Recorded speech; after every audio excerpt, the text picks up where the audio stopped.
একটা সময় WWE universe তাকে বিশ্বাস করতো না। প্রতি সপ্তাহে বুক, ক্রিটিসিজম, হেট, অনেকে বলতো he is not the guy. কিন্তু আজ পুরা ইন্ডাস্ট্রি অ্যাকনলেজ করে। এই হচ্ছে the tribal chief Roman Reigns. তার যাত্রা শুরু হয়েছিল দ্য শিল্ডের একজন সদস্য হিসেবে। সেথ রলিন্স, ডিন অ্যামব্রোস তাদের সাথে মিলে সে ডাব্লিউডাব্লিউতে ডমিনেন্স তৈরি করেছিল। কিন্তু শিল্ড ভেঙে যাওয়ার পর শুরু হয় তার আসল যুদ্ধ। ফ্যান্স তাকে একসেপ্ট করতে চায়নি, বারবার পুশ দেওয়া হলেও রেসপেক্ট আসেনি। এভরি সিঙ্গেল উইক বুজ, ক্রিটিসিজম, রিজেকশন। কিন্তু একটা জিনিস কেউ বুঝতে পারেনি, রোমান থামার জন্য জন্মায়নি। তারপর এলো সেই মুহূর্ত 2020 প্যান্ডামিক এরা, আর তখনই সবকিছু বদলে যায়। রোমান রেইন্স ফিরে আসে, কিন্তু এবার সেই আগের মানুষটা ছিল না। He came back as the different beast. Paul হেইম্যানের সাথে জুটি বেঁধে সে তৈরি করলো হেড অফ দ্য টেবল।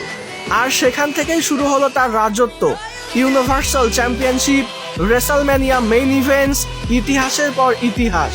সে হারিয়েছে Brock Lesnar, Edge, Goldberg, Daniel ব্রায়ানের মতো সুপারস্টারদেরকে একের পর এক।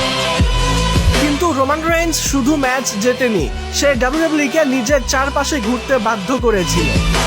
তারপর শুরু হয় ডাব্লিউডাব্লিউ এর ইতিহাসের অন্যতম সেরা storyline, the blood line.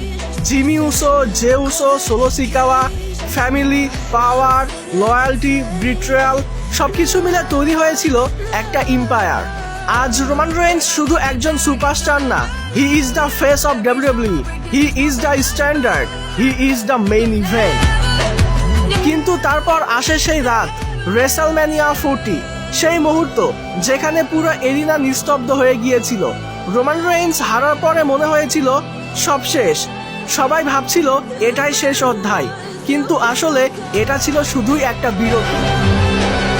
এরপর সময় বদলায় আর ট্রাইবাল চিফও বদলায়। তারপর আসে সেই রাত, রেসলম্যানিয়া 42, যেখানে পুরো পৃথিবী আবারও অ্যাকনলেজ করতে বাধ্য হয় তাকে। The tribal chief is back on the top. Champion হয়ে ফিরে এসে সে আবার শুরু করে নিজের রাজত্ব। কিন্তু এবার গল্পটা আলাদা, কারণ ব্লাড লাইন শেষ হয়নি, ইটস ইভলভিং। সবাই একটা ভুল করেছিল, তারা ভেবেছিল গল্পটা বোধহয় শেষ, কিন্তু তারা জানতো না এই গল্প কখনো শেষ হয় না।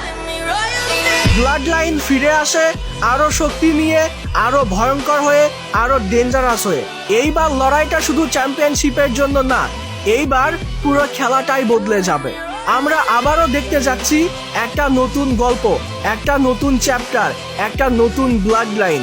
আর সেই গল্পের কেন্দ্রবিন্দুতে একটাই নাম, Roman Reigns. So get ready আরো একবার তার রাজত্ব দেখার জন্য, because this is not the end, this is just the beginning.